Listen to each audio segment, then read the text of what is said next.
자, 우리 그 교재 잠깐만 앞으로 좀 넘어갑시다. 거기 넘어가면 다시 몇 쪽이 있냐면 국어의 특질 중에서 비음화 유음화 부분이 나와 있는 거 있죠. 지금 어디에서? 동화 부분에서. 근데 여기서 이음절 이음절이라고 했는데 내가 착각을 해가지고, 그러니까 원래 합성어 개념을 얘기한다 보니까 이음절 이음절 됐는데, 원래는 이 음절에서는 반드시 뭐가 되고 유음화가 벌어져요. 니은 리을이 만났을 때는. 그런데 3음절에서는 뭐도 일어나고 비음화도 일어나고 유음화도 일어나는 거죠. 근데 유음화와 비음화를 나누는 거는 비음화가 될 때는 뭐가 된다? 두 개가 마치 합성어처럼 보인다는 거죠. 구만리는 구만에 사는 동네 이름이 아니고 구만리라는 그 자체가 하나의 단어인데, 동원영은 뭐예요? 동원되는 명령이란 뜻이고, 횡단로는 걸어다니는 도로란 뜻이잖아. 이런 식으로 합성처럼 보이는 것들은 뭐가 된다? 비음화가 보통 벌어진다는 얘기입니다. 근데 내가 이거 이음절과 이음절이라고 얘기했다 그러더라고. 그래서 수정합니다. 다시. 됐죠? 자, 넘어가셔서 기출족보로 가겠습니다. 자, 언어의 이해입니다. 다음 설명을 포괄할 수 있는 언어의 성격으로 알맞은 것 그랬죠. 자, 멍멍은 의성어로 의미와 음성의 관계가 매우 밀접하다. 그런데 한국인들은 보편적으로 인식하는 개 짖는 소리는 멍멍, 일본인들은 왕왕으로 인식된다. 여기까지만 보더라도 뭡니까 이거는? 자의성이라는 걸 알 수 있겠죠. 분명히. 자의성이 가장 약한 게 뭐라 그랬습니까? 음성, 상징어는 자의성이 가장 약하다고 했습니다. 왜? 자세히 들으면 일본 개나 한국 개나 다 어떻게 짖어요? 랄랄 이런 비슷한 랑방왕 막 뭐로 어떻게 표현을 해야 돼? 개가 아니라서. 4, 5점. 이란 말은 개인이 만든 말로 추정할 수 있으나 현재 우리 사회에 무엇한다? 우리 사회 전반에 널리 쓰여져 있다. 언어와 음성의 의미 사이 밑줄. 필연적 관계가 없고, 이거 보면 정확히 뭐다? 자의성이라는 걸 알 수 있습니다. 체계성은 뭡니까? 언어의 체계성은 구조적 특성을 말하는 거고요. 그 다음에 언어의 개인성은 그냥 개인이 하는 개인적 속성으로 보시면 됩니다. 정답은 3번이 되는 거고. 2번 살짝 별표 쳐볼까요? 언어의 형식과 내용 간에 존재하는 유사성을 도상성이라고 한다. 다음 중 밑줄. 순서적 도상성이 어긋나는 것은? 다 풀어왔죠? 아, 못 본 사람도 있어? 왜? 아, 어제 받았어? 그래도 가야지 뭐. 어제 받았는데 어제 그럼 안 받았다는 얘기인가? 어제 나온 사람들 나왔고요. 어제 안 나온 사람 누구야? 왜? 아, 연휴여서? 요새 나왔잖아. 노량진에 앉아서. 시험 기간이 얼마 안 남아서 노량진에서 죽치고 있는 콩지생의 모습. 밥 먹으면서 참 불쌍하지만 뱃속으로는 잘 들어가더라고. 그건 그거고 내 뱃속은 내 뱃속이니까. 자, 어쨌든 가봅시다. 자, 그러면 그럼 오늘은 조금 자세하게 해야 되잖아. 안 푼 사람들이 있으니까. 자, 순서적 도상성이 어긋난 건 어녹다는 뭡니까? 얼다 플러스 녹다죠. 순서가 녹아서 얼어야 돼요? 얼었다 녹아야 돼요? 얼었다 녹아야 되는 거죠. 녹았다 오는 게 아닙니다. 순서상으로는. 그러니까 순서 맞죠 이거는? 두 번째는 문답. 답을 하고 물어봐야 돼요? 물어보고 답해야 돼요? 물어보고 답하니까 문답 순서의 도상성 맞습니다. 세 번째, 건너뛰다. 건너서 뛰어야 돼요? 뛰어서 건너야 돼요? 뛴 다음에 그 다음에 건너는 행위잖아요. 그러니까 얘는 순서가 지금 뒤바뀌어 있습니다. 네 번째는 퇴원하고 입원해야 돼요? 입원하고 퇴원해야 돼요? 입원하고 퇴원해야 되는 거죠. 그 순서가 맞고요. 오른 다음에 내려와야 돼요? 내린 다음에 올라가야 돼요? 산이란 것도 오른 다음에 내려오게 돼 있잖아요, 항상. 그래서 정답은 몇 번? 3번이 되는 겁니다. 3번, 다음 글에서 설명하는 언어의 성질은 그랬습니다. 자, 소리와 의미 사이에 어떤 밑줄 칠까요? 필연적 관계가 없다까지 딱 보는 순간 뭘 찍을 수 있어야 돼요? 자의성. 근데 혹시 뒤에 뭐 뒤집었을까봐 좀 더 읽어봐야 되겠지. 다시 말하면 코를 코라고 하고 가슴을 가슴이라고 하는 것은 우연적인 결합이다. 우연적 결합 밑줄 치시고요. 코를 가슴이라고 해서 안 될 이유가 없고 가슴을 코나 엉덩이라고 해서 안 될 이유가 없다 됐습니다. 자, 의성이고요. 네 번째, 다음 글이 설명하는 언어의 성격이 가장 약하게 반영 미주지시고요. 말소리와 그것을 싣고 있는 뜻의 관계는 자의적 혹은 임의적이다. 그러면 이것도 뭘 얘기하는 겁니까? 자의성이죠. 근데 문제는 중간에 뒤집혔냐 안 뒤집혔냐만 이제 확인하면 되는 문제입니다. 밤하늘에 떠서 세상을 비춰주는 물체를 반드시 달이라고 불러야 될 필연적 이유가 있는 것은 아니다. 만약 달 동그라미 칠까요? 달. 달은 자의성이 있을까요? 없을까요? 달은 자의성이 있을까요? 없을까요? 세상에 하나뿐인데?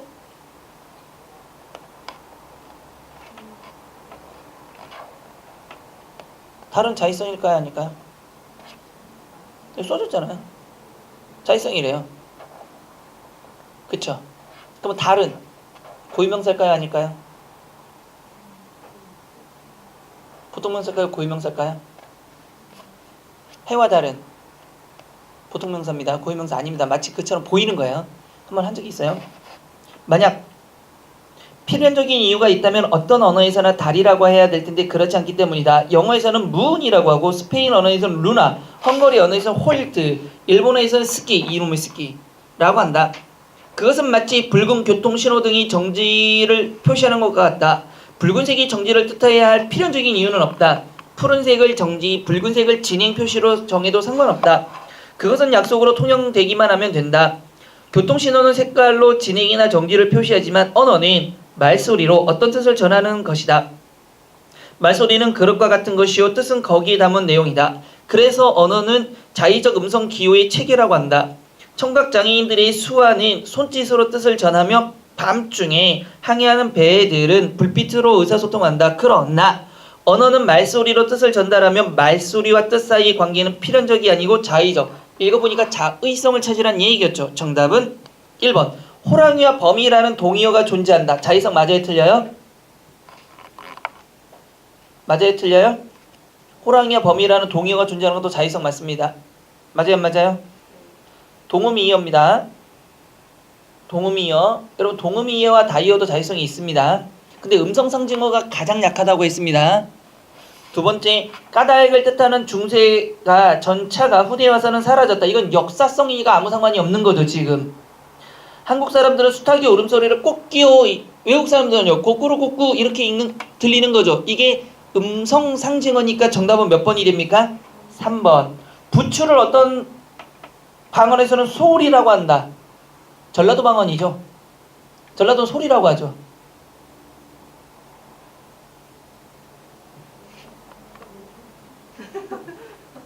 경상도는 정구지, 제주도는 새우리.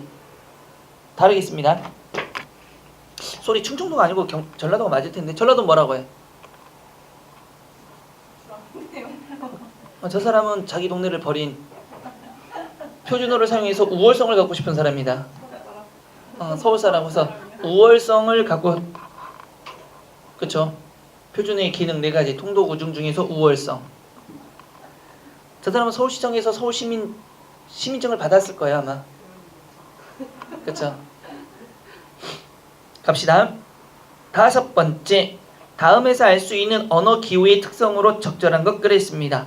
언어는 문장, 단어, 형태소, 의문 등으로 밑줄 쪼개어 나눌 수 있다. 이거를 딱 보는 순간 뭘 생각해야 됩니까? 원래 자연스럽게 있는 걸 다 뭐 한 겁니까? 나눈 거죠. 인위적으로. 특히 한정된 의문을 결합하여 수많은 형태에서 단어를 만들고 무한한 문장을 만들어낼 수도 있다. 여기 잘못 보면 이거를 뭘로 볼 수도 있어요? 창조성으로 볼 수도 있습니다. 아니에요. 언어는 외부 세계를 반영할 때 있는 그대로를 반영하지 않고 요거죠. 연속적으로 이루어져 있는 세계를 불연속적으로 끊어서 표현하는 것. 이게 바로 분절성이라고 하는 몇 번? 3번이 정답이 돼야 됩니다. 이런 거 보면 좀 많이도 나왔죠 사실은. 그러니까 바로바로 풀 수 있어야 돼요. 6번째, 언어의 특성 차원에서 다음 글을 이해할 때 가장 적절한 겁니다. 표준 국어 대사전에서는 너무라는 단어를 일정한 정도나 한계에 지나치게라는 의미로 풀이해 두고 있었다. 그래서 그동안 너무 크다, 너무 늦다, 너무 먹다, 너무 가깝다처럼 너무를 부정적인 의미로 쓰도록 제안해 왔다. 그런데 2015년 상반기에 이 뜻풀이를 일정한 정도나 한계를 훨씬 넘어선 상태로라고 수정하게 되었다. 그래 따라서 이제 그동안 안 쓰던 부정적 의미는 물론 너무 좋다, 너무 예쁘다, 너무 반갑다 등처럼 긍정적 의미도 쓸 수 있게 되었다. 뭡니까 이거는?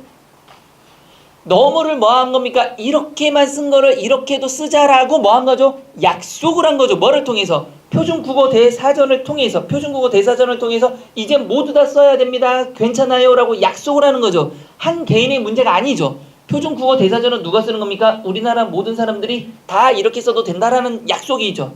그러면 이건 뭐가 되는 겁니까? 사회성이 되는 거죠. 1번 언어의 창조적 측면에서 보면 드디어 너무라는 말이 생겨난 거야. 이건 창조성이고, 2번은요 체계성이고, 3번은요 분절성, 4번은 역사성, 5번이 정답입니다.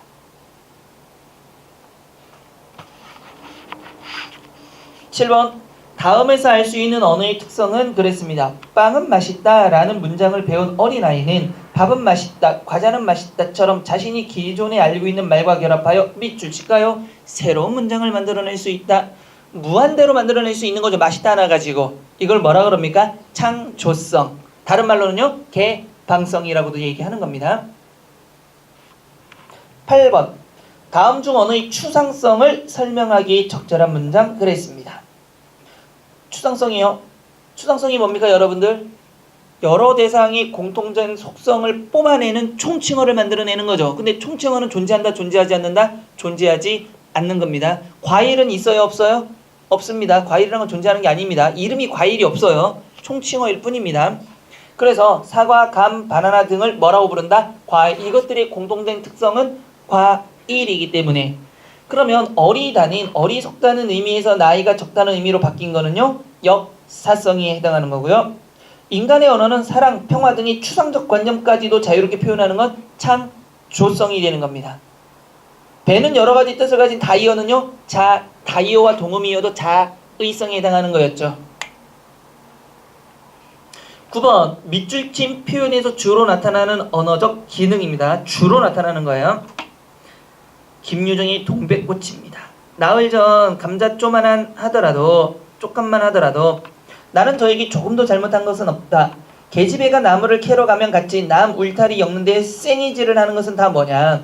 그것도 발소리를 죽여가지고 등 뒤로 살며시 와서 너 혼자 일하니? 추파 던진 거죠. 하고 긴치 않은 수작을 하는 것이었다. 어제까지도 저와 나는 이야기도 잘 안 하고 서로 만나본 본척만척 이렇게 점잖게 지내던 터이련만 오늘은 갑작스레 대견해졌으면 웬일인가. 항차 망하지만한 계집애가 남 일하는 놈 보고 그럼 혼자 하지 때로 하디. 이건 뭡니까 결국은? 친교죠. 친해보려고 지금 추파를 던지는 거죠.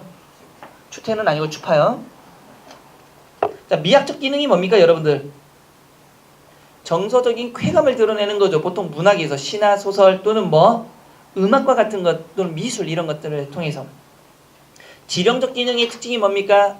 하나로 요약하면 실제 행동을 유발하도록 하는 거죠. 행동 유발입니다. 표현적 기능은요 자신의 사고나 감정을 표현하는 거죠. 언어로 표현하는 걸 표현적 기능이라고 합니다. 그래서 정답은 3번.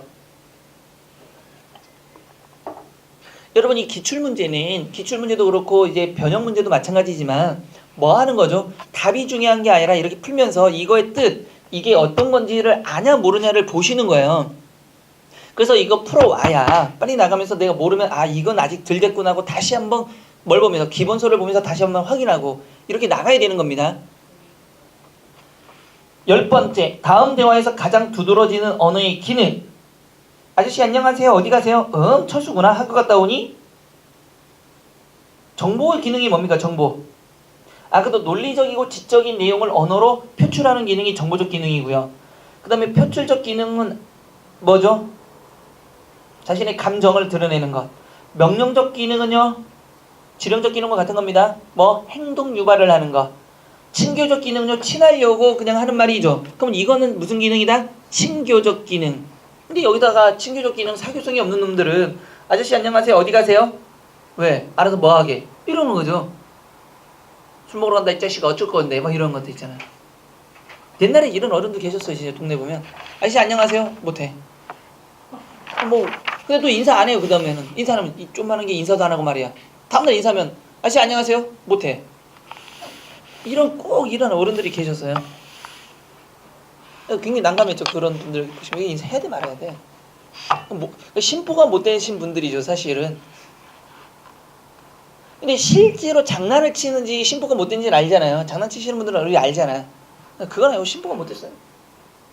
저희 우리가 내가 어렸을 때 우리 동네 우리 나랑 동창인데 여잔데 별명이 시간이었어요. 별명이 시간. 시간만 되면 이상한 짓을 해. 시간만 되면. 그게 동네 보면 왜 지금은 많이 없지만 골목길들이 있었잖아요. 골목길 첫길이란 말이야. 첫길인데 그 창문이 바로 이 길가에 바로 나와 있기 때문에 어떤 집인지 시골 가면 창문들이 바로 길에 바로 붙어 있는 데들 많잖아요. 왜? 특정한 시간만 되면 애가 조용히 문을 열고 이 턱을 이렇게 받쳐가지고 이렇게 바라봐. 깜짝깜짝 놀랄 때가 한두 번이 아니야.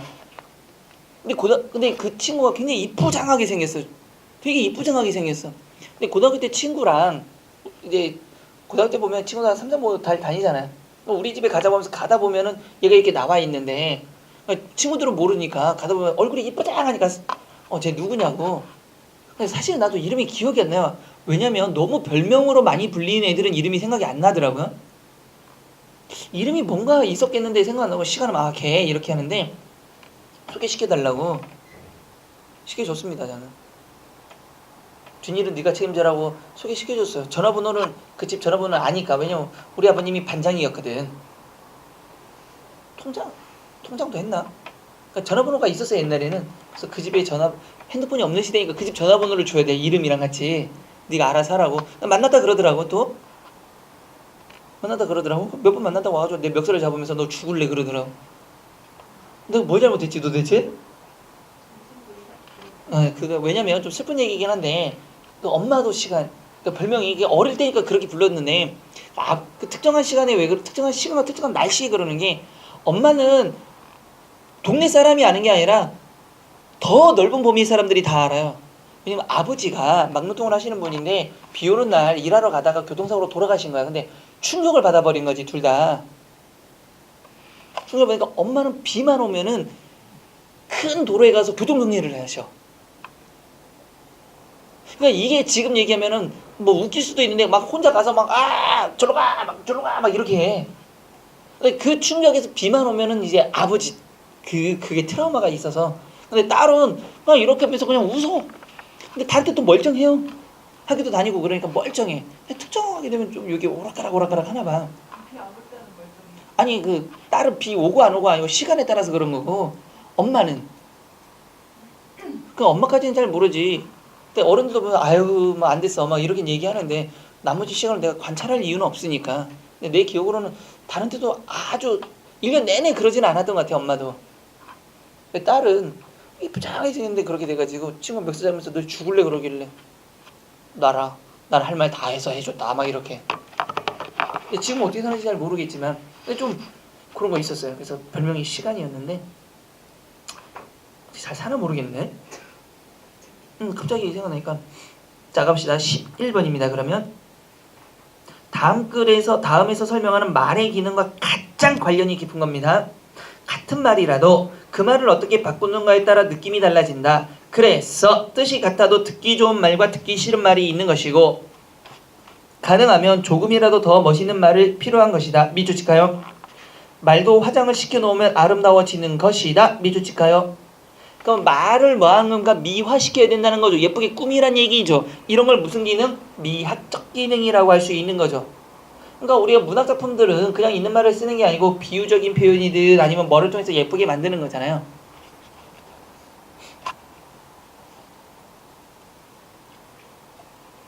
근데 이렇게 비유적인 표현을 이 미학적 기능을 많이 쓰면은 듣기는 좋죠 사실은. 그렇지 않나요? 근데 옆에 있는 사람은 좀 닭살입니다. 예를 들면 너는 꽃보다 훨씬 예뻐 막 이런 거 있잖아. 본인은 좋은 거지. 안 좋아? 꽃보다 훨씬 예뻐. 장난해. 내가 거울 맨날 보는데 팩트를 얘기하자고 이렇게. 그래 넌 통나무야. 그래 그게 맞아. 이렇게.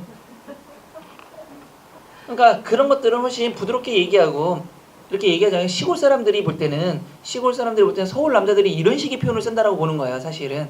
그래서 간지러워 미치겠다는 얘기예요. 말투도 그렇지만 전라도에서 어떻게 남자들이 어떤 식으로 표현해요? 보통은 보통 이런 식으로 많이 얘기해. 아따 막 이렇게. 그치? 그 끝이잖아. 근데 봐봐 얘네 웃잖아 지금. 아따 예쁘네. 그거 맞잖아. 근데 서울 남자들이 아따 예쁘다 이러면 어떻게 돼? 뭐지? 이렇게 얘기하잖아. 그건 또 아니에요?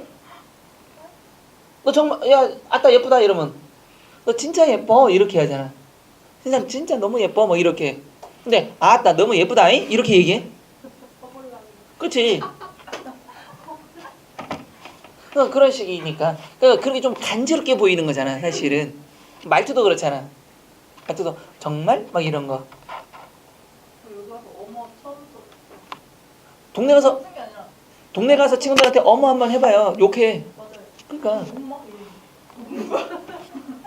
그런 것들 요런 것 때문에. 근데 이제 미학특 기능이 좀 필요합니다. 왜냐면 서울 시민이라며. 아, 네. 이제 미학특 기능도 써야지. 엄마 이런 거 쓰지 말고 어머 이렇게. 그 뭐라고 남자들은 뭐야 막 이거 웬일이니 막 이런 것들. 전라도 가서 어떻게 아따 확 이런 거 아야 막 이렇게. 됐죠? 12번 다음 글에서 주장하는 내용과 거리가 먼 겁니다.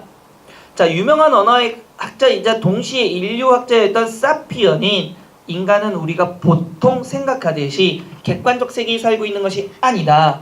우리는 언어를 매개로 해서 살고 있는 것이다. 언어는 단순히 표현의 수단만은 아니다. 실세계라고 하는 것은 언어의 관습의 기초 위에 세워져 있다.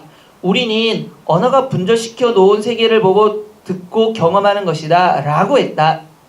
이는 몇 초칠까요? 우리가 실세계를 있는 그대로 경험하는 것이 아니라 계속 밑줄입니다. 언어를 통해서 비로소 인식한다는 뜻이니까 언어 우위론이죠. 즉 언어와 사고 중에 무엇이 우선이다? 언어가 우선이라는 언어 우위론입니다. 거리가 먼 겁니다. 언어는 우리의 행동과 사고의 양식을 결정하고 주주한다. 맞죠? 분명히. 그렇죠? 그래서 이런 입장에서 보면 예쁜 말을 쓰면은 행동도 예쁘게 한다라고 믿는 거잖아요, 사실은. 그래서 초등학교 때부터 예쁜 말 쓰기 많이 가르쳐 주잖아요. 나쁜 말 쓰지 마라 이런 것들. 근데 알아서 다 해결을 하더라고요. 2번 우리가 보고 느끼고 경험하는 세계는 객관적 세계가 아니라 언어가 반영되는 주관적 세계이니까 맞고요. 3번 미국 학생과 한국 학생이 각기 다른 사고방식을 중시하는 문화 동그라미 치시고요. 속에서 자라났기 때문에 서로 다른 가치관이나 세계관을 가진다. 이거는 무엇이? 언어와 문화의 관계입니다. 그렇죠? 언어의 문화. 그래서 지방 언어가 아까도 얘기했지만 지방 문화가 뭡니까? 좀 거칩니다. 특히 바다를 끼고 있으면. 그래서 그 동네 사람들이 뭡니까? 거칠게 보이는 거죠. 말투도 거칠고. 근데 그런 말 하잖아요. 저 사람 거칠어 보이냐 속은 따뜻해. 서울 사람들은 쟤는 뺀질뺀질해 이런 말 하잖아요. 언어가 부드럽다 보니까 또는 문화가 어떻게 그러다 보니까 뭐가 되는 건가? 좀 체면을 중시하고 이런 것들 하다 보니까 언어도 부드러워진 거죠. 근데 속은 아주 그냥 이건 문화와 언어의 관계고요. 네 번째, 광선이 프리즘을 통과했을 때 나타나는 색깔인 무지개 색이 7가지라고 생각하는 것은 우리가 색깔을 분류하는 말이 몇 가지? 말이 7가지이기 때문에 무엇 생각도 몇 가지밖에 안 한다? 7가지로만 한다라는 겁니다. 만약에 무지개와 관련된 언어가 12개였으면 우리는 무지개색은 몇 가지가 됐을까요? 12가지라고 얘기했을 겁니다. 왜? 빨주노초 파남보가 아니고 환타색, 주황 이런 식으로. 그렇죠? 빨강과 주황색 사이에는 환타색이 있잖아요. 애매하게. 환타색이 빨강도 주황도 아닌 뭔지 알겠죠? 환타를 몰라서? 아 이것도 아는데. 그게 보면 빨간색도 주황색보다는 좀 진하고 빨간색보다는 아니잖아요. 사실은. 그런 색도 있잖아요. 전라도는 그냥 노란색 미란다? 그래서 잘 구분이 안 돼? 물론 그것도 있어요. 그런 거 있잖아요. 뭐라고? 욕하는 거였어요. 나 이거 안 해. 자, 갑시다. 그 현장에서 이게 웃음소리가 들리는지 모르겠지 들리는 이유가 있어. 옆에서 사투리 쓰는데 본인은 아니라고 하고 있고 욕을 안 한다고 하는데 서울 사람들이 듣기에는 욕으로 들리는 거지. 진짜? 이거는요? 억양 때문에 이게 뭐 승질 났나? 근데 얼굴 똑같잖아. 굉장히 억양 다릅니다. 사실 안 쓴다. 그것도 이제 억양이 좀 다르지 지금. 어떻게 먹는데? 그게 사투리예요. 그게 지금 사용하는 게 딱 누가 들어도 사투리 억양이 나오죠 지금. 사투리 억양 들려 안 들려? 들려 안 들려? 들려 안 들려? 지금도 사투리 억양. 그러니까 어디가? 이게 다 사투리야. 그러니까 서울 말투부터 뭐가 왜 어디 이렇게 니 이렇게 되죠. 어디가 이렇게 억양이 높낮이가 생기죠. 내가? 그러니까 아무리 사투리를 안 쓰는 것 같이 보여도 급하면 나오고 그냥 억양에서 바로 나옵니다. 자, 13번째 문제 갑시다. 음성 언어와 문자 언어의 차이로 볼 수 없는 것. 자, 음성 언어와 문자 언어의 차이점을 간단하게만 얘기해 봅시다. 말하기와 듣기를 통해서 말하는 건 음성 언어죠. 그런데 읽기 쓰기로 하는 건 무슨 언어입니까? 문자 언어가 되는 거죠. 또 쉽게 감정을 표현할 수 있는 건 문자 언어일까요? 음성 언어일까요? 음성 언어입니다. 문자는 쓰고 기다리지만 음성 언어에서 뭐 사랑해, 좋아해. 반면에 시간과 공간을 초월한 기능을 갖고 기록과 수정이 가능한 건 뭘까요? 문자 언어가 되겠죠. 왜? 계속되니까. 반면에 음성 언어는 일회성이죠. 저장이 안 된다라는 거. 여기서 갑자기 선생님 녹음하면 되지 않나요? 우리가 음성 언어라는 건 보통 이렇게 얘기하는 거니까. 그 다음에 금방 사라지는 일회성은 아까도 얘기했지만 음성 언어라면 감정 표현이 어려운 거는 문자 언어입니다. 그랬을 때 차이로 볼 수 없는 겁니다. 대면의 특성은 대면하는 건 누굽니까? 음성 언어. 문자 언어는 대면할 필요가 없죠. 사실상. 우리가 이광수는 본 적이 없지만 이광수의 작품을 보면서 이거는 뭐라는 거 다 알잖아요.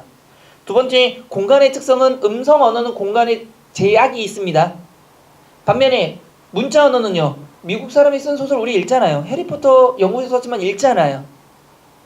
습득의 특성, 습득이 쉬운 건 뭡니까? 음성 언어입니다. 태어나면서 그냥 듣고 하다 보니까 나도 쓰는 거고. 그래서 습득이 쉽다라는 거는 할머니 밑에서 자라면 굉장히 어린아이인데 사투리 구수합니다. 그쵸? 춤도 구수해집니다. 행동도. 반면에 도시에서 자라면 뭐 좀 깍쟁이처럼 말하잖아요. 싫어 막 이런 식으로. 근데 시골에서 많이 자라고 정말 오리지널 할머니 밑에서 자라면 어따 뭐 이러죠. 그렇잖아요. 자, 한번 봅시다. 창조적 특성은 아니고요. 기억과 교정의 특성. 기억과 교정을 제대로 다시 할 수 있는 건 뭡니까? 문자 언어의 특성입니다. 문자 언어는 나중에 잘못되면 글자를 수정할 수도 있는 거죠. 근데 음성 언어는 하고 나면 수정하기 어렵죠. 왜냐면 끝났으니까. 그냥 미안하다라고 사과는 할 수 있지만 고칠 수는 없는 거죠. 자, 국어의 특들로 들어가겠습니다. 다음 중에서 옳지 않는 것 그랬네요. 하늘, 바람, 심지어, 어차피, 주전자 같은 단어들은 한자로 적을 수 없는 고유어이다. 맞기도 하고 틀리기도 하는 거죠. 하늘과 바람은 뭐가 되는 겁니까? 고유어입니다. 심지어, 어차피, 주전자는 뭐가 되는 거죠? 한자어가 되는 겁니다. 그래서 1번은 정답이고요. 2번, 학교, 공장, 도로, 자전거, 자동차와 같은 단어들은 모두 한자어로 적을 수 있는 한자어다. 맞습니다. 이 정도는 알죠. 고무, 담배, 빵, 냄비와 같은 단어는 외국에서 들어온 말이지만 우리말처럼 되어버린 귀화어이다. 그래서 지금 바꾸기가 어렵습니다.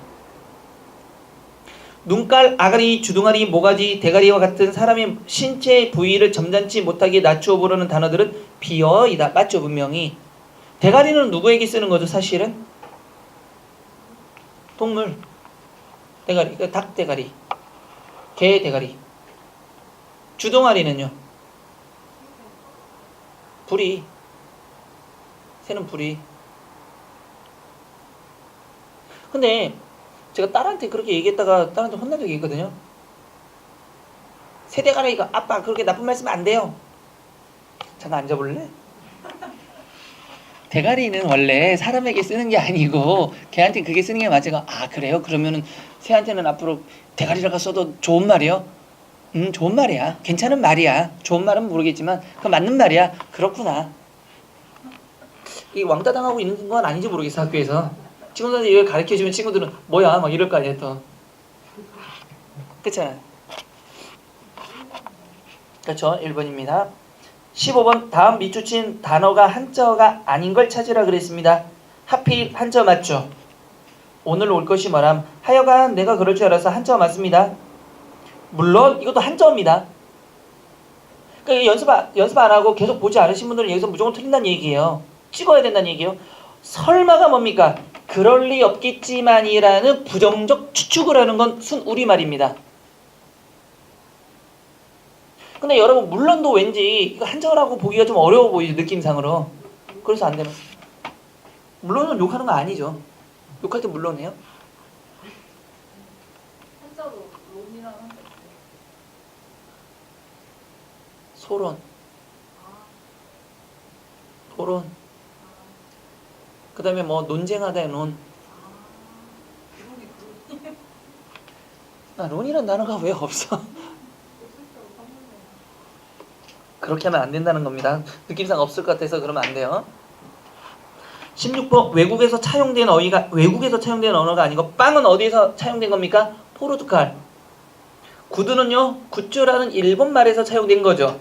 붓은요 한자에서 온 말이고 부필, 먹벼로 이런 것들. 그 다음에 고무는 프랑스에서 온 겁니다. 미르는 용의 우리나라 순수거죠. 용이 한자어고요. 미르는 순우리말입니다.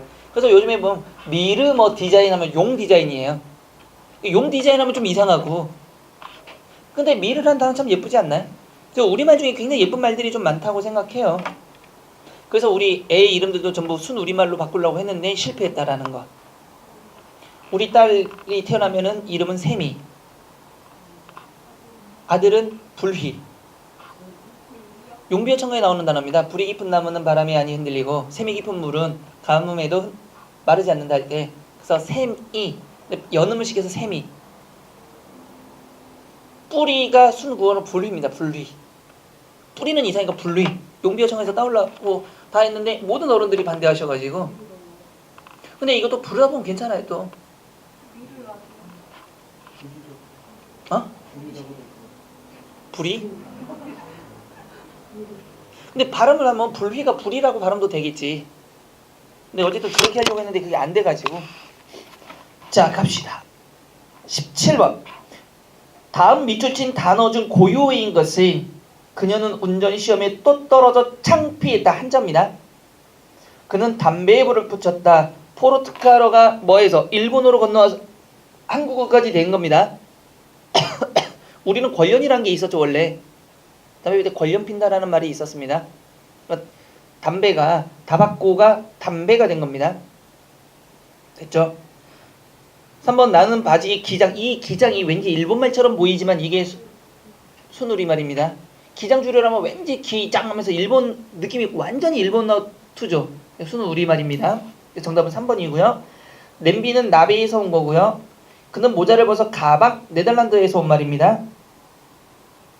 그래서 정답은 몇 번? 3번이 되는 거고요.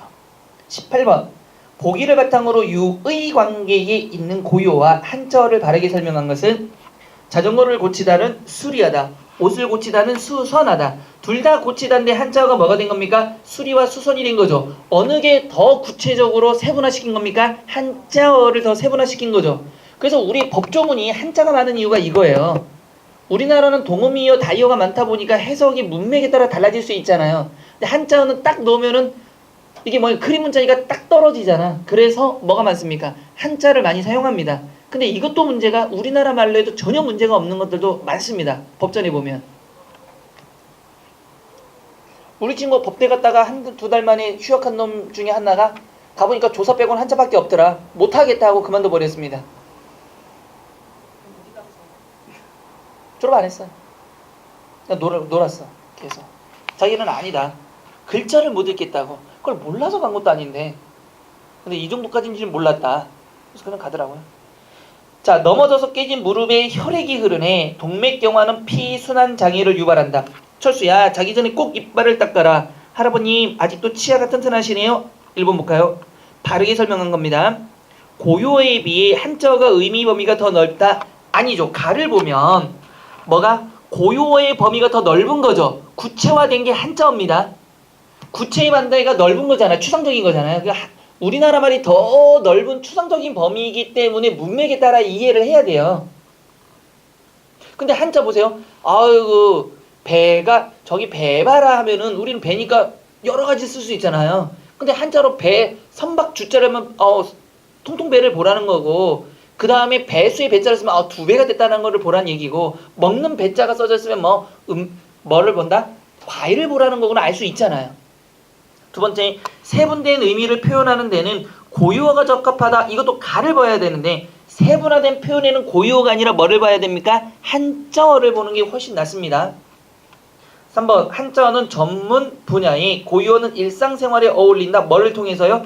나를 통해서 알 수 있는 거죠. 그렇죠?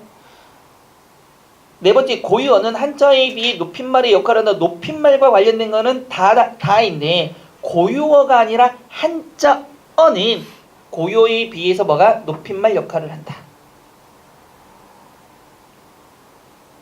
왜요? 이빨은 우리나라 말고 치아는 한자니까. 맞잖아요. 치과도 뭡니까? 합성어지만은 시옷을 적지 못하는 게 뭔데? 한자 합성어에서는 6가지를 빼고 못하기 때문이잖아요. 치아. 보통은 우리나라 말은 구체적인 한자에 비해서 뭐가 되는 겁니까? 좀 직설적인 언어들이 많습니다. 그래서 똥이라는 말은 순국어죠. 변은 한자. 똥 싸러 간다 하잖아요. 더러운데 변 하면 빨리 갔다 와. 이 정도잖아요. 술 먹는데 똥 냄새 나면 어떻게 돼요? 그래도 먹죠, 여러분들. 어쨌든 간에 와닿습니다. 맞잖아요. 19번. 다음 제시문에 미조친 단어 중에서 한자어와 고유어를 바르게 구분한 거 그랬습니다. 우리 답지 보지 말고 읽어가면서 한자어와 고유어를 구분해 봅시다. 바쁜 일상 중에 모처럼 한가한 저녁이다. 오랜만에 한강 둔치가 뭡니까? 고유어입니다. 원래는 일제 용어로 쓰여서 이게 순화 대상이 됐던 거죠. 혹시 아버님이나 어머니한테 물어보면 어릴 때는 고수부지라고 들었을 거예요. 한강 고수부지라고. 그게 둔치, 일본식 외래어를 뭘로 한 겁니까? 일본식 표현을 순고유어로 바꾼 겁니다. 둔치. 이건 고유어고요. 애에서 휘 엄청 밝은 달, 이건 고유어고요. 밝은 달을 구경하는 호사를 누려본다. 소다만, 이것도 뭐가 되는 겁니까? 고유어. 자, 대화. 은근한 한자어입니다. 은근한 한자어예요. 광채 때문에 나는 어려서부터 유독 한자어입니다. 달을 좋아했다. 우리는 매우 달을 좋아해야 되는 거잖아요. 오늘처럼 외롭고 적적하다 한자어입니다. 그지없는 순간에 달은 내게 큰 위로가 된다. 어머니는 늠름 한자어고요. 하고 훤칠한 고유어죠. 장부가 어울리지 않게 달을 좋아하느냐며 노응을 하신 적이 있다. 하지만 어머니가 모르는 것이 있다. 어린 시절 퇴근이 늦은 어머니를 대신해 내 곁을 지킨 것은 저 달임을 말이다. 어머니를 디스하는 거 아닙니다. 그래서 정답은 몇 번이 될까요? 5번이 되겠죠. 자, 다음에서 한자어만 제시한 것 그랬습니다. 한자어만 나온 거요. 처음에 내가 손을 내줘 쫓았을 때 날아갔다라면 진실로 날개 젖은 화는 없었을 것이다. 날개가 젖었을 때 깨닫고 날아갔다라면 또 어찌 술독에 빠져 죽는 화가 있겠는가. 처음에는 날아가지 않았고 중간에는 깨닫지 못하다가 결국에는 빠져 죽고 말았으니 슬프다. 결국 이게 뭡니까? 한자어로만 된 거죠. 결은 무슨 결? 맺을 결에다가 국은 판국자입니다. 그래서 정답은 3번입니다. 이런 문제들이 계속 나오니까 안 보면 미치는 거예요, 이게. 안 하자니 나오기도 하고 하자니 많죠. 방법은 해야죠. 기도하는 마음으로 올해는 안 나오기를 바랍니다. 꼭 나옵니다, 그럴 때는. 그렇잖아요. 그러니까 공부는 요령껏 하는 게 아니에요. 꾸준히 계속 하셔야 돼요. 21번. 우리말과 글에 대한 설명으로 알맞은 것은 그랬습니다. 요거 굉장히 많이 봤던 거죠, 여러분들. 한글은 유네스코에서 세계 기록문화유산으로 지정되었다. 맞아요, 틀려요? 틀려요. 한글이라는 건 지정된 적이 없습니다. 훈민정음 해례본이 지정이 된 거죠. 두 번째, 한글은 개 짖는 소리, 학 우는 소리까지도 완벽하게 적을 수가 없습니다. 의성은 어떻게 하는데 어떻게 완벽하게 적을 수가 있어? 우리말을 로마자로 적을 때는 한글 맞춤법 규정 아니죠. 로마자로 적어야 되니까 로마자 표기법에 의해서 적으셔야 됩니다. 현재 우리말에는 과거 몽골로부터 유입된 외래어도 포함되어 있다. 맞죠? 몽골에서 온 것 중에 가장 많이 오는 게 뭡니까? 새, 말 이런 것들이 굉장히 많이 오죠. 그래서 여기도 보면 가까운 곳에 보라매역. 몽골에서 온 거예요. 보라매. 우리말 아닙니다. 뭐 볼 것도 없는데 하여튼 많이는 들어봤죠. 보라매역이라고.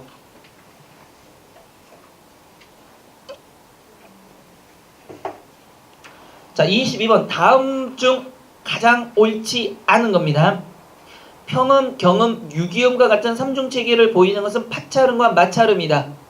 잘못했죠. 파차름과 파여름이죠. 그래서 파자가 들어가는 게 넓은 범위에서 뭐다? 파여름이라 그랬죠. 그래서 이건 몇 중체계? 삼중체계.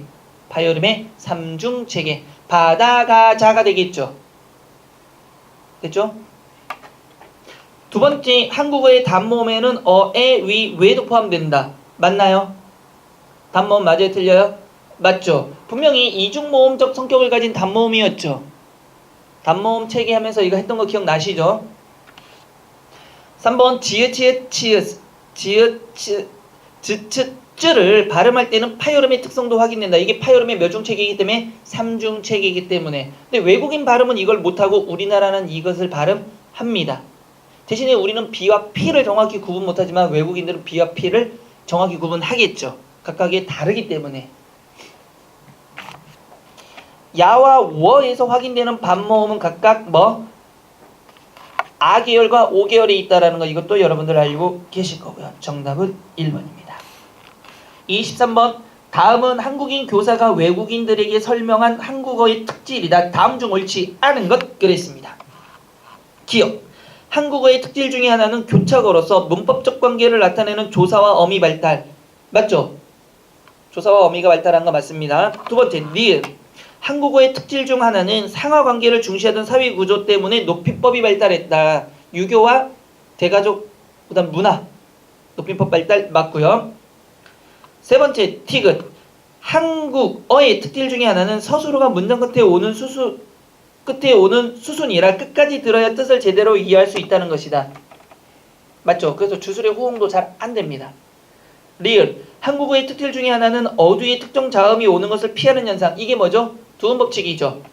그래서 뭐가 올 수 없습니까? 니은과 리을이 올 수 없는데 리을은 당연히 올 수 없는데 니은은 무슨 는? 국외음화된 니은이 올 수 없는 거고 어두 자음군도 올 수가 없다라는 거. 근데 누구는? 북한 애들은 이걸 사용합니다. 리발소라고 하죠. 우린 이발소인데 우리는 뭐 이형택 하는데 거기에 리형택이죠. 리형택. 근데 선생님이 유씨가 아니고 류씨는요 그 버들육자라서 원래 류를 그냥 따라가는 겁니다. 그거는 옛날에 제가 어렸을 때는 류 성씨가 없어서 전부 유입니다. 유.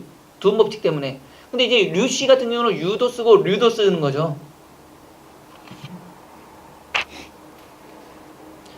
그럼 미음이 정답이네요.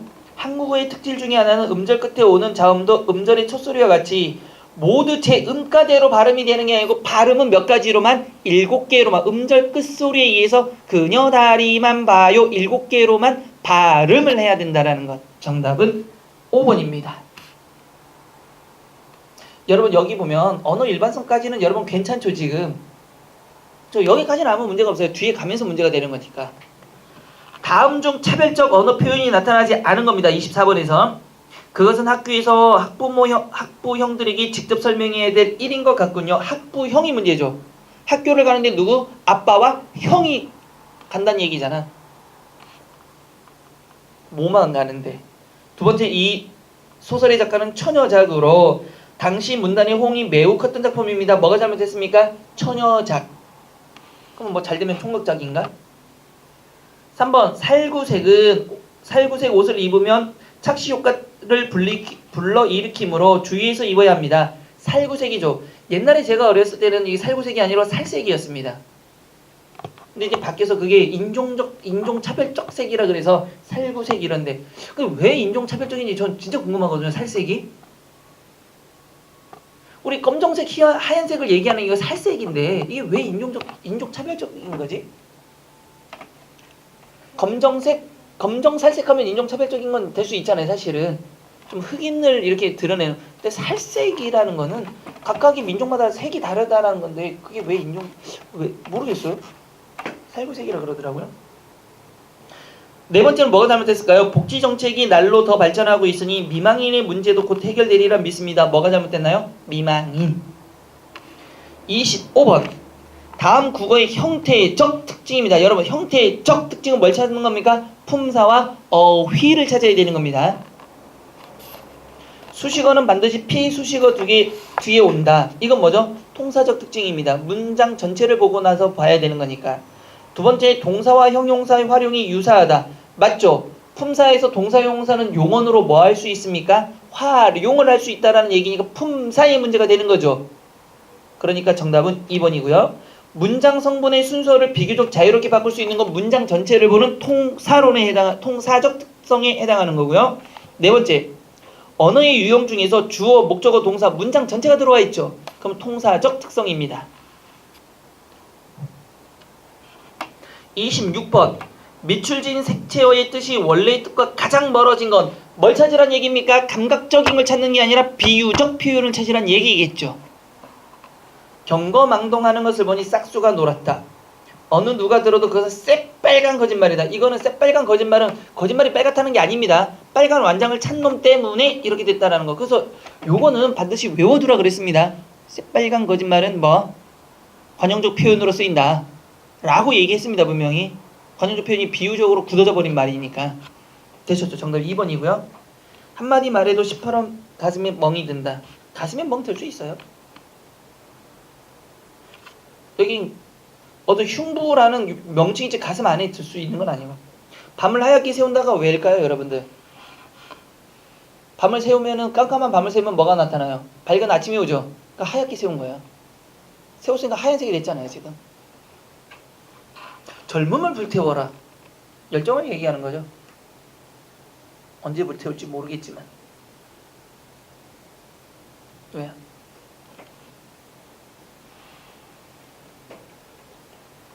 근데 저도 만약에 수업이 아니라 그냥 일반적인 얘기를 한다면 학생들한테 꼭 하고 싶은 말이 돈에 구속되지 마라. 젊었을 때 내가 직장을 잡기 전에라도 단 1년만이라도 돈에 구속이 되지 말고 한번 살아봐라. 실컷. 법에 저촉되지 않는 범위 내에서 하고 싶은 걸 다 해봐라. 젊으니까 가능한 거잖아요. 젊었을 때는 돈이 없어도 하고 싶은 거 할 수 있습니다. 적당히 자기가 몸으로 뭔 일을 해서라도. 그때 딱 1년만큼은 오래 하면은 평생 어려우니까 1년만큼이라도 꼭 해보라고 합니다. 해봤으면 하고요. 그 다음에 합격을 하면, 만약 합격하면 휴직을 1년을 하더라도 하고 싶은 거 꼭 해보고, 왜냐면 이제 계속 다니다 보면 직장을 다니고 가족을 이루면 이게 어렵잖아. 꼭 해보라고 합니다. 그동안 국내에 사는 것도 좋고 한 6개월 이상 외국에 한번 나가봐서 배낭여행도 좀 해보고 여기저기 좀 싸돌아다니고 그런 것도 괜찮지 않나. 그래서 거기서 젊음을 좀 불태워보고, 젊으니까 안 먹어도 괜찮고 즐겁잖아. 여러분들 만약에 합격을 했어요. 1년 동안 내가 어디 여행 갈 수 있다면 갈래 안 갈래? 그거 봐요. 지금은 생각도 다르죠. 지금은 시험 공부해야 되는데 이런 거 하면 과감하게 휴식할 수 있거든요. 그러다고 가자마자 발령 나자마자 저기요, 저 1년 쉴게요 이런 싸움없는 발언을 하지 말고 결혼하기 전에 한 번쯤은 20대 때 30대면 또 어때요? 괜찮잖아. 할 수 있을 때 해보는 겁니다. 자, 다시 넘어가셔서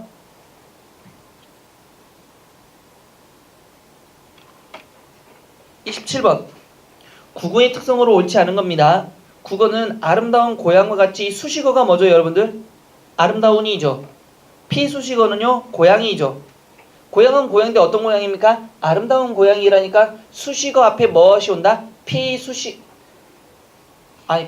앞에 뭐가 오는 거죠? 수식어가 앞에 온다라는 거 맞죠, 분명히. 두 번째, 일반적으로 국어의 단모음은 10개입니다. 이, 에, 에, 아, 어, 오, 우, 으, 웨, 위 10개 인정 맞습니다. 3번, 국어는 단어 형성법 발달 맞습니다. 형성법이 발달된 거 맞죠? 작은 집, 벗어나다든가 같은 파생어, 군소리, 날고기와 같은 합성어가 많다. 뭐가 틀렸을까요? 작은 집, 벗어나다는 합성어인데 이거는 파생어가 아니고 뭐가 되는 겁니까? 합성어가 되는 거죠. 반면에 군소리와 날고기는 뭐가 되는 겁니까? 군과 날은 하나만을 가지고는 뭐가 없어요? 의미가 없는 거죠. 다른 거와 연결될 때 어떤 의미를 갖는 파생어가 되는 겁니다. 그래서 파생어와 무엇이 합성어의 위치가 바뀌었네요. 4번 국어는 다른 언어에 비해 높임법이 상당히 발달되어 있다. 왜? 우리나라 문화 때문에. 그런데 크게 주체를 높이는 주체 높임법, 상대를 높이는 상대 높임법, 문장의 객체를 높이는 객체 높임법으로 구분되는 것도 맞습니다. 28번 한국어의 특성으로 맞지 않는 것 그랬습니다. 한국어는 첨가어이므로 접사나 어미 발달 맞고요. 한국어에는 주어가 잇따라 나타나는 문장 구성이 가능하다. 맞아요? 틀려요? 맞습니다. 주어가 연속적으로 나타나요. 그래서 뭐가 가능한 겁니까? 주어 생략이 가능한 거죠. 보세요. 철수는 밥을 먹었고 철수는 국을 먹고 철수는 반찬을 먹었다도 가능하죠. 근데 이때 같은 주어니까 생략해서 철수는 밥을 먹고 국을 먹고 반찬을 먹었다라고 하면서 주어 생략도 가능한 거죠.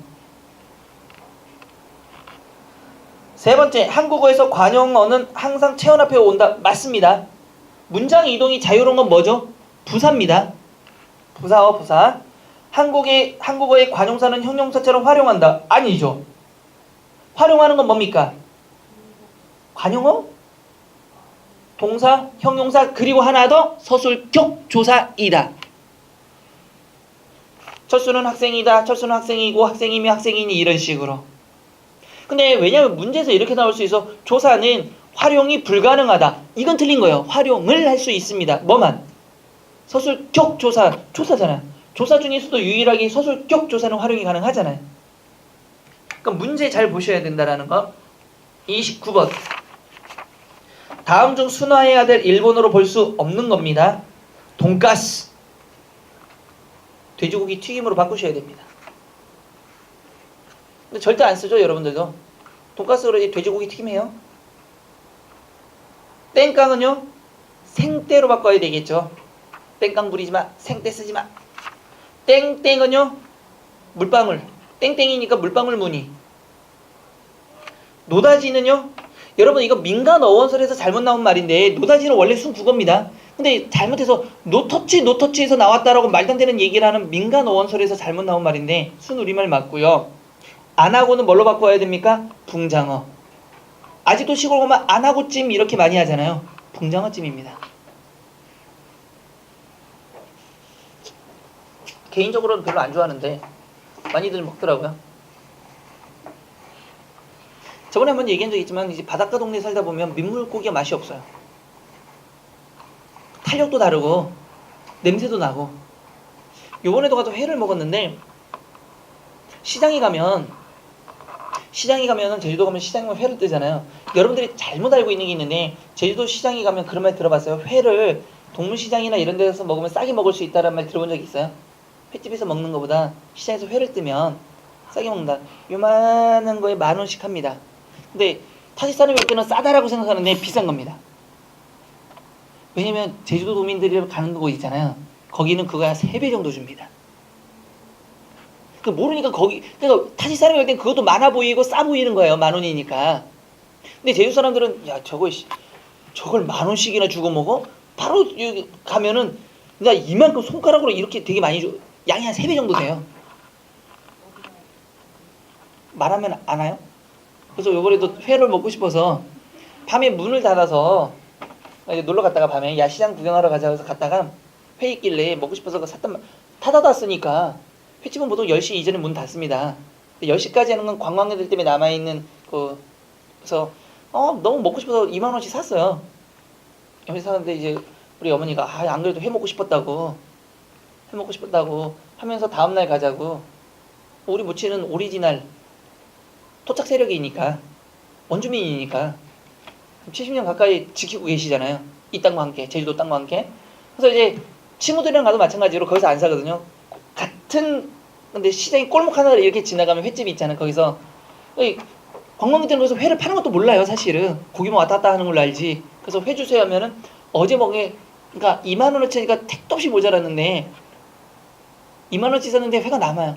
그러니까 거의 3배 이상 3배 정도 줍니다. 굵기도. 그러니까 그런 걸 보면 참 그 뒤에 골목. 제주도 분이라 그렇게 주는 거 아니에요? 아니 그러니까 거기 가면 제주도 사람이 아니더라도 그렇게 양을 줘요. 양을 줘요. 어느 분이에요? 어디요? 동물시장. 동물시장. 어. 동물시장이. 애니멀 마켓이 아니라 동물이요. 이스트 마켓. 이게 영어로 해야 알아듣. 무슨 지금 에버랜드도 아니고 동물 사는 것도 아니고. 그래서 그렇게 보면 그 맨 앞에 나오는 관광객들이 지나가니까. 근데 이제 그렇게 돼서 싸게 보여요. 사실은 여러분들이 먹는 것보다 쌀 수도 있어요. 가게 이름이 없어요. 가게 이름들인데 그 가게 이름 난 모르지. 근데 우리도 가면서 이렇게 보면서 아저씨한테 아니, 우리 사투리 쓰니까 제주도 말을 쓰냐 안 쓰냐에 따라서 이게 또 달라지잖아요, 사실은. 근데 그쪽은 내놓고 파는 게 아니라 그거 알죠? 되도록변에 보면 되도록변의 상가는 관광객들을 위한 거고 뒤쪽으로 가야 원주민들이 다니는 맛있는 집들이 있잖아요. 그러니까 그 개념으로 보시면 돼요. 같은 그러니까 거리상으로 보면 한 2, 30m 밖에 안 되는데 골목을 한두 번 꺾냐 안 꺾냐에 따라 달라지는 거니까 거기에 따라 양이 엄청나게 달라진다라고. 그럼 무조건 구석진 데를 찾아가야 구석내에 가는 게 회를 이렇게 랩에다가 맛있게 이렇게 싸가지고 많은 이런 데들이 있어요. 거기 보시도 맛있겠다 싸다 이렇게 합니다 분명히. 근데 그 골목에서 이렇게 좀만 올라서 한 번만 꺾거나 뭐 어디론가 꺾으면 뭐 횟집이 쫙 있어요. 무슨 회 상회 막 이런 거. 거기 보면 수족관에 막 고기가 나 막 다니는 데 가서 아저씨 여기 회 파나요? 하면 거기서 사면은 3배 가까이 나옵니다 양이. 내 이름 대도 되죠. 그럼 그 회 사는 사람이 칼 들고 이 사람 뭐야 이러겠죠. 거기 친구 선생님가 있어요. 그러니까 그런 데 가면은 다르거든요. 그 다음에 사투리 쓰면은 사기를 덜 칩니다. 장사꾼들이다 보니까. 왜냐면 사투리 쓰면 사투리 쓰니까 제주 사투리를 아무나 쓸 수 있는 거 아니잖아요 사실은. 어색하잖아요 그냥 다른 사람이 됐으면은. 아무도 못 쓰고. 그러니까 우리들이 보면은 분명 사투리 쓰는데 저거 좀 말도 안 되는 얘기하고 있다 이게 보이니까 그냥 이 사투리 쓰면은 다 알아서 줘요. 알아서 하면은 그냥 그다음 물어보지도 않고 10,000원. 아니 뭐 이거 예를 들면 5명이 먹을 건데 하면은 보통 5인분 주잖아요. 양이 많아도 팔아야 되니까. 근데 사투리 쓰면 그 3인분 사도 충분하다고 20,000원을 남기는 겁니다. 그래도 충분히 먹거든요. 근데 여러분들이 그냥 어설프게 거기 갔다 하더라도 5명이면 5인분 줄 수도 있습니다. 그러니까 사기는 아니지만 양이 많이 해서 남길 수 있는 거잖아요. 사투리 쓰면은 나중에 욕먹으니까 지역도민이잖아요. 하면 또 욕을 할까봐 3인분이 충분하다고 말립니다. 그런 식으로.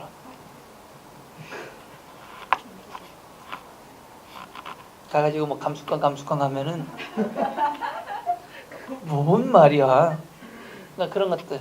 가끔씩은 제가 그럴 때는 얘기를 하거든요. 아는 사람이 와가지고 야 횟집 하면 거기 시장 거기 찾긴 쉬우니까 거기서 조금만 이렇게 가면 뭐가 양쪽으로 보면 보일 거야. 그 중에 수족관 있는 데 가가지고 회 떠달라 그래.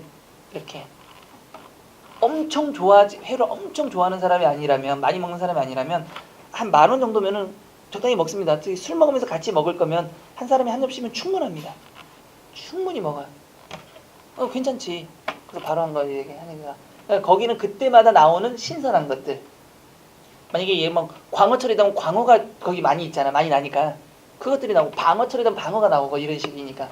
가장 근데 그 앞에 나온 건 광어, 방어 뭐 다 섞어서 10,000원 이렇게. 좀 다릅니다. 미리 얘기하는 겁니다. 그래서 뭐 잘 생각해서 가셨을 때 그렇게 가는 게 싸고 더 많이 먹고 좋다 이거죠. 자 다시 넘어가셔서 28번 넘어갑니다. 한국의 특징으로 맞지 않는 건 한국어는 첨가의 힘으로 접사나 어미 발달된 건 맞고요. 미안합니다. 30번 법률 용어를 순화한 것 중에서 옳지 못한 겁니다. 읽어보세요. 그거 읽을 줄 알아야 뭘 하지. 목리자입니다. 이건 쉽게 읽을 수 있죠. 목리자. 목리자는 이익이 어두운 자가 아니고요. 이익을 쫓는 자. 또는 이익이나 덕을 본 자, 본 사람 이런 뜻입니다. 그러니까 법률 용어도 바뀌어도 된다라는 게 이런 거거든요. 이익을 얻은 자 이래도 누구도 이거는 중의적 해석이 안 되잖아요. 근데 이 한자를 계속 쓰다 보니까 목리자는 그러니까 우리가 어려운 거예요. 법률 용어가 너무 어려운 거예요. 두 번째는 뭐라고 있습니까? 은비입니다. 은비. 그래서 숨김, 몰래 감춘다 이렇게 바꿔도 크게 문제가 없잖아요. 세 번째는요. 해태하다, 게을리하다. 네 번째는 뭡니까? 이 정도는 읽겠지. 국어, 도량 또는 개골창 맞고요. 다섯 번째는요, 위기하다, 내버려두다는 뜻입니다.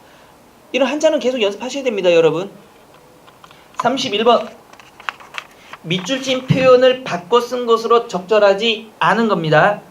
선거법의 접촉을 해당 여부를 검토하다가 아니라 선거법 해당이 아니죠. 위반 여부를 검토하다. 1번이고요.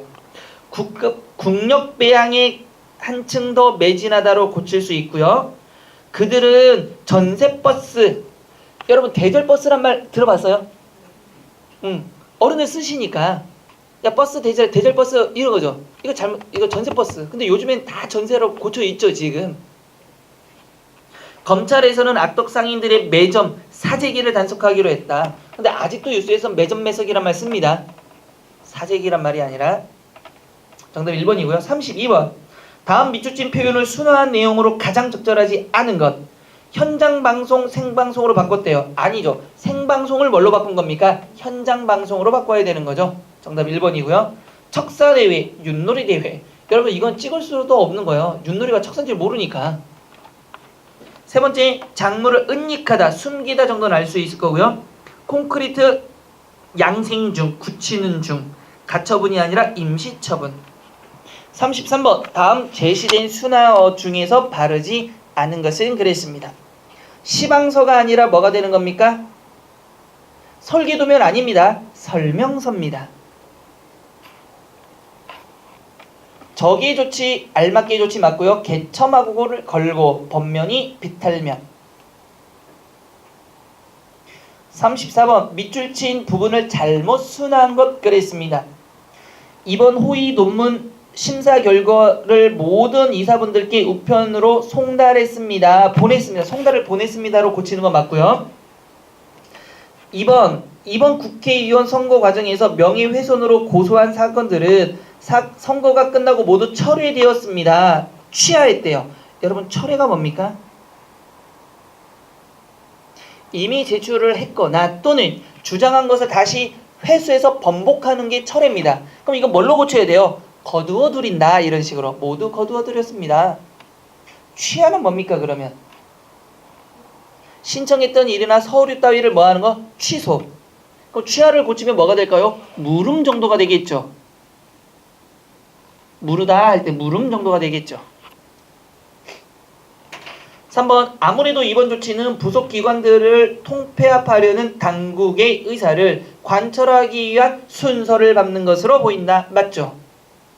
네 번째 이 건물 출입증의 출입문에는 자동 잠금 장치가 설치되어 있는 것 맞고요.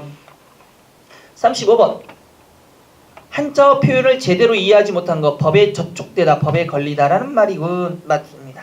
식별이 용이하다 눈에 선하다가 아니라 분별해서 뭐하다 알아보다라는 뜻입니다. 식별이 용이하다 분별해서 알아보다. 이 정도는 알죠? 느낌 많이 쓰니까.